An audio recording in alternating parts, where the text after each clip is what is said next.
जो माइंड है वो खुला हुआ है। अगर आपको सक्सेसफुल बनना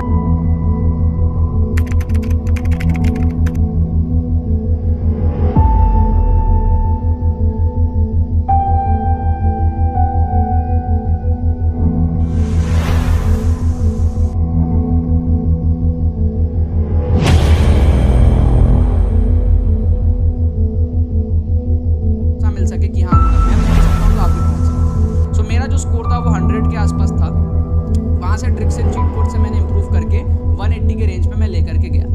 अब ऐसा मत समझना कि ये ऑन दैट एग्जाम डे हो गया। So how the scores will change your life. Point number 5 हमारा है ये दूसरे में 5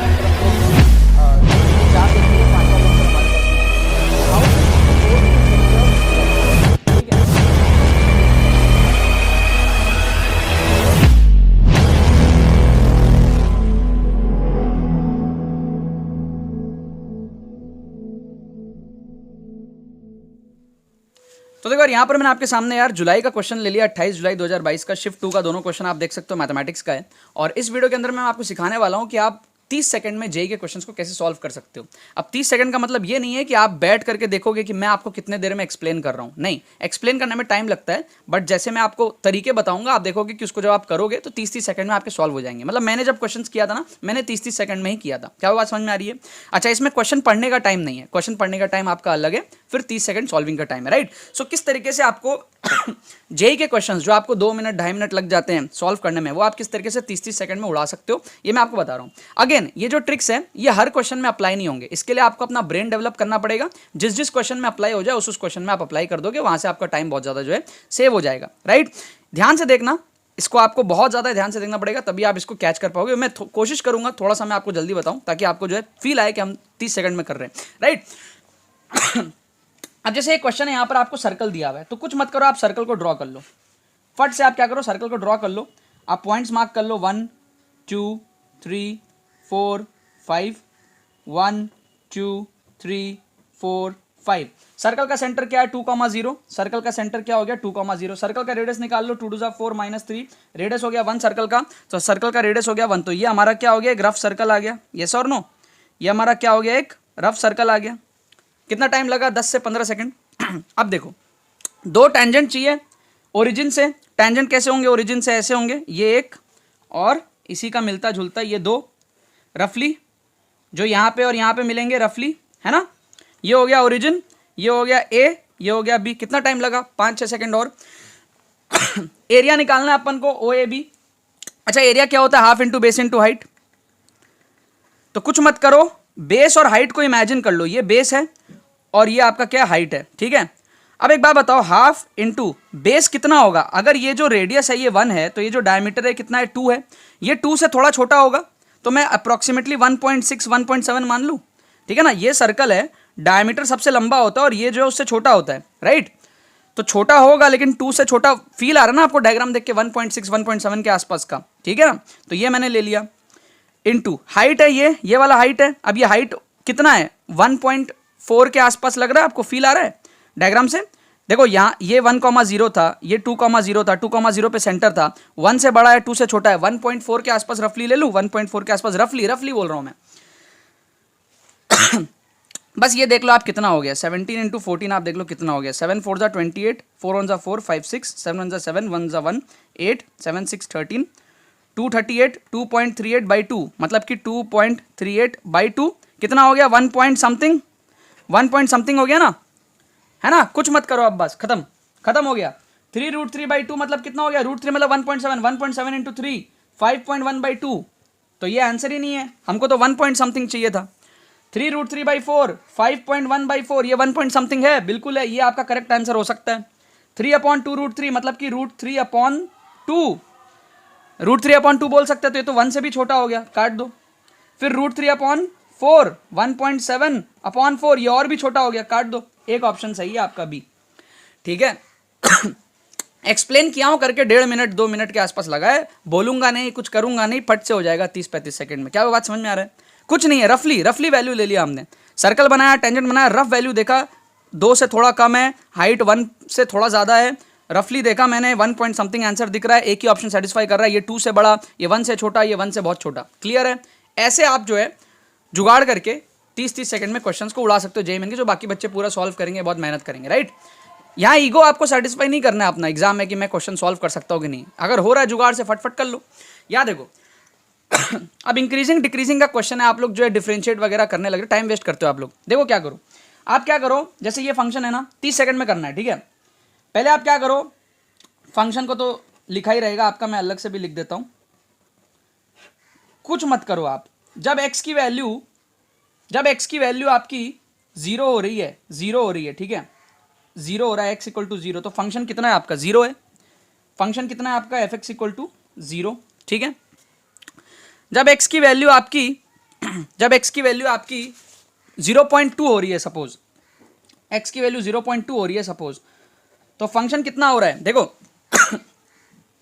फंक्शन हो रहा है आपका 0.2 e टू द पावर देखो 0.2 इंटू 1 माइनस 0.2 मतलब 0.8, 0.16 हो जाएगा ये, ठीक है ना। तो e टू द पावर 0.16। मेरे को एक सिंपल सा बात बताओ, क्या x इक्वल टू 0 पे जो वैल्यू 0 आई वो बड़ी है, या x इक्वल टू 0.2 पे जो ये वैल्यू आई वो बड़ी है? ऑब्वियस सी बात है ये बड़ी है। बाय द वे ई का जो वैल्यू होता है ना वो रफली होता है 2.7 समथिंग, चेक कर लेना, मेरे को एग्जैक्ट याद नहीं है। तो ये एक पॉजिटिव क्वांटिटी है जो भी है, ये तो 0 है, 0 से तो बड़ा ही होगा ना पॉजिटिव क्वांटिटी। तो सिंपल सा बात है 0 से 0.2 में जो फंक्शन है वो इंक्रीज कर रहा है क्योंकि वैल्यू बढ़ रही है, सिंपल सी बात है। तो ये देखो डिक्रीजिंग डिक्रीजिंग दोनों ऑप्शन आपके एलिमिनेट हो जाएंगे। क्यों? क्योंकि इसके अंदर में आप देखो अच्छा रुको, आप ये हाफ से 2 है, इसको वेट करो, इसको तो आप हटा सकते हो ना, क्योंकि ये माइनस हाफ से हाफ है, माइनस 0.5 से 0.5, तो ये वाला आपका क्या हो जाएगा, एलिमिनेट हो जाएगा। क्लियर है? क्लियर है ना? ये वाला आपका क्या हाफ से 2 है, इसको भी आप चेक कर लो। इसके लिए आप क्या कर सकते हो, 0.5 ले लो। जैसे ही आप 0.5 लोगे, x की वैल्यू आप 0.5 लोगे, x इक्वल्स टू 0.5, आपका fx का वैल्यू कितना है, fx का वैल्यू आपको कितना है, x इक्वल टू 0.5 में देखो ये 0.5 आ जाएगा, ठीक है। फिर e to the power 0.5 1 minus 0.5 मतलब कि 0.5 इंटू 0.5 0.25, तो e टू द पावर 0.25 ये आपकी वैल्यू होगी, ठीक है। और 1 रखने पे क्या वैल्यू होगी, x की वैल्यू 1 अगर लेंगे तो x की वैल्यू 1 अगर लोगे आप तो fx की आपकी वैल्यू होगी, x की वैल्यू 1 अगर आप लोगे तो fx की आपकी वैल्यू होगी, ये हो जाएगा पूरा 0, ये हो जाएगा 1, ये आ जाएगा 1। अब आप मेरे को कॉमन सेंस से बताओ कि 0 ये वाली वैल्यू बड़ी है या 1 बड़ा है? ऑब्वियसली 1 बड़ा है। एक तो ये 0.5 है, ठीक है, ऊपर से ये e टू द पावर 0.25 है, ठीक है ना, काफ़ी छोटा ये वैल्यू हमारे पास में हो रहा है, ठीक है।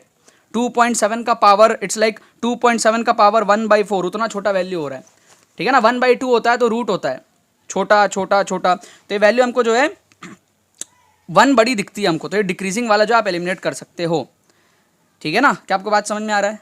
क्या आपको यहाँ पर बात समझ में आ रहा है? ठीक है, ये दो एलिमिनेट हुआ आपका। एक बार वापस से इसको चेक कर लेते हैं। 0.5 जैसे ही लिया हमने तो ये तो आ गया आपका 0.5 आ गया, 1 लेने पे तो 1 आ गया आपका, सिंपल, ठीक है। ये आ गया 0.5 ई की वैल्यू रफली 2.7 होती है, तो अगर आप इट्स लाइक 1/4 है, ठीक है, 1/4 है तो काफ़ी छोटा वैल्यू हो जाएगा आपका, और फिर उसको 0.5 से मल्टीप्लाई करना रहेगा आपको। हाँ रे 1 से छोटा आएगा, 1 से छोटा आएगा, ठीक है ना। इसको आप 4th रूट ले रहे हो, समझ रहे हो, पावर 1/4 हो गया ये, ठीक है। रूट होता है 1/4, काफ़ी छोटा वैल्यू हो जाएगा। उसके बाद में जब आप 0.5 से उसको मल्टीप्लाई करोगे तो वैल्यू 1 से आपकी छोटी हो जाएगी, ठीक है ना। अगर 2 होता तो 2 इंटू 0.5 इज लाइक 1, और मेरे को ये वैल्यू 2 से भी छोटा होता हुआ दिख रहा है बहुत क्लियरली, क्योंकि जब आप 1/4 पावर करोगे तो 2.7 काफ़ी छोटा हो जाएगा, 2 से भी छोटा मेरे को दिख रहा है, ठीक है ना। ओके तो जब हम उसको प्रोडक्ट करेंगे 0.5 के साथ में तो ये 1 से छोटा आएगा। सो ये इंक्रीजिंग है, डिक्रीजिंग नहीं है, एलिमिनेट हो गया। इन दो को देख लो आप। इन दो को देखने के लिए आप क्या कर सकते हो, आप ऐसा करो आप ऐसा करो वैल्यू ले लो, आप -हाफ ले लो, आप वैल्यू ले लो, कुछ मत करो, आप वैल्यू ले लो। fx इक्वल्स टू आप -1 ले लो, ठीक है, x की वैल्यू आप ले लो -1। x की वैल्यू जैसे ही आप -1 ले लोगे तो fx की वैल्यू क्या हो जाएगी, ये हो जाएगी आपकी 1 - (-1) ये हो जाएगी 2, ये हो जाएगी -1 - 2, तो ये हो जाएगा -1/e² हो जाएगा x = -1 पे, राइट। और आप -½ ले लो, -½ ले लो। जब आप -½ लोगे x = -½ तो फिर आपका ये वैल्यू कितना हो जाएगा f(x) का? f(x) का आपका वैल्यू हो जाएगा -½ तो यहाँ आ जाएगा और फिर ऊपर आ जाएगा 1 - of -½ 1 + ½ 3/2 3/2 और -½ हो जाएगा -3/4, ठीक है ना। तो ये हो जाएगा कुल मिला के e⁻³ 3/4 ठीक है। अब आप मेरे को सिंपल सा बात बताओ, क्या ये इंक्रीज हो रहा है या डिक्रीज हो रहा है? ध्यान से देखो, ध्यान से देखो, ये जो वैल्यू है आपकी e² है, मतलब 2.7 का स्क्वायर, मतलब ये कुल मिला के 8-9 के आसपास आएगा। तो इसको मैं रफली 8 बोल दूं, राउंड फिगर 2.7 का स्क्वायर जैसी होगा। और ये e⁻³ है, मतलब 2.7 का पावर 1 से भी छोटा है। तो ये कुल मिला के 2 के आसपास मैं राउंड फिगर बोल दूं तो ये कुल मिला के 4 के आसपास हो जाएगा। तो अब एक बात बताओ, आप डिनोमिनेटर छोटा हो गया तो ओवरऑल वैल्यू बढ़ जाएगी, लेकिन नेगेटिव में बढ़ेगी। तो नेगेटिव में बढ़ना मतलब एक्चुअली घटना, तो इसका मतलब ये डिक्रीजिंग है, इंक्रीजिंग नहीं है। तो ये भी आपका क्या हो गया, एलिमिनेट हो गया। एक ऑप्शन आपका बचा, ऑप्शन ए। समझ गए आप बात को? थोड़ा सा टाइम लगा, एक्सप्लेन कर रहा हूँ, एक एक करके देख रहा हूँ, वरना जब मैं खुद किया था ना फटाफट मैंने माइंड में ही कर लिया था। क्या वो बात समझ में आ रही है? अब बहुत सारे बच्चे क्या होते हैं, डिफ्रेंशिएट करेंगे, सब चीज़ करेंगे, और हो सकता है उनको सारे मेथड्स आते भी ना हो। अगर नहीं आते हो तो ये मेथड्स आपके बहुत काम आते हैं। कुछ नहीं किया, देखो 0 लिया, वैल्यू देखा, फिर 0.2 ले लिया, आप 0.5 भी ले सकते थे, कुछ और भी 1 भी लेके देख सकते थे।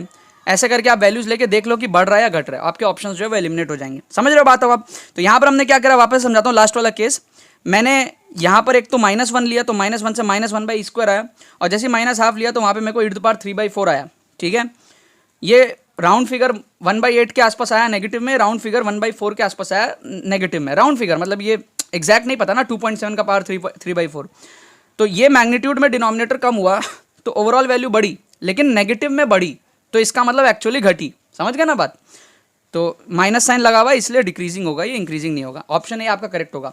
उसको अगर आपको चेक करना है तो ठीक है भाई, -½ पे आपका ये वैल्यू आ गया, आप 1 पे चेक कर लो। 1 पे आपका वैल्यू आया था 1, तो -½ पे जो आपका वैल्यू आ रहा है नेगेटिव में आ रहा है, 1 पे जो वैल्यू आ रहा है वो पॉजिटिव में आ रहा है, तो इसका मतलब इंक्रीज हो रहा है। तो ये जो है सेटिस्फाई हो रहा है ना। 0 पे जो वैल्यू आई थी वो 0 हो रही थी, तो इसका मतलब कहीं ना कहीं ये बढ़ रहा है, -½ से 0 और फिर 1 तक ये बढ़ रहा है कहीं ना कहीं, ठीक है ना। इस तरीके से अगर आप करोगे ना तो कॉम्प्लेक्स क्वेश्चंस को आप जो है जल्दी कर लोगे। अब ये वीडियो मैं बनाया 10-11 मिनट में 2 क्वेश्चन, लेकिन जब आप इसको खुद से करोगे, एक्सप्लेन करने में टाइम लगता है। जैसे आप पढ़ते हो 2 साल, तो 2 साल पढ़ाई करने के बाद में आप एग्जाम देते हो 3 घंटे का, वैसे ही मैं आपको सिखा रहा हूँ क्वेश्चंस कैसे सॉल्व करते हैं। सिखाने में टाइम लगेगा, ठीक है, क्योंकि मैं यहाँ पे मिस्टेक्स नहीं कर सकता, मेरे को बहुत ज़्यादा अवेयर रह के यहाँ पे जो सारी चीज़ें करनी है। मैं आपको बोल भी रहा हूँ, डिस्ट्रैक्शन होता है करके थोड़ा सा टाइम ज़्यादा लगा है। अदरवाइज 30 सेकंड में मैंने इस क्वेश्चन को भी किया था और इस क्वेश्चन को भी मैंने 30 सेकंड में किया था। आप भी कर लोगे ऐसे क्वेश्चन 30 सेकंड में जब आप खुद से करोगे, ठीक है ना। बाकी तो बस यही बात है। तो यार आई होप आपको ट्रिक्स एंड चीट कोड्स की वीडियो पसंद आई होगी। अगर आपको ये वीडियो पसंद है इस वीडियो को लाइक करना मत भूलना और शेयर करना मत भूलना अपने बाकी सारे फ्रेंड्स के साथ में, ताकि वो भी इस प्लेटफॉर्म का मजा उठा सके। बाकी तो बस बहुत बहुत धन्यवाद मेरे साथ जुड़ने के लिए। बने रहिए यार।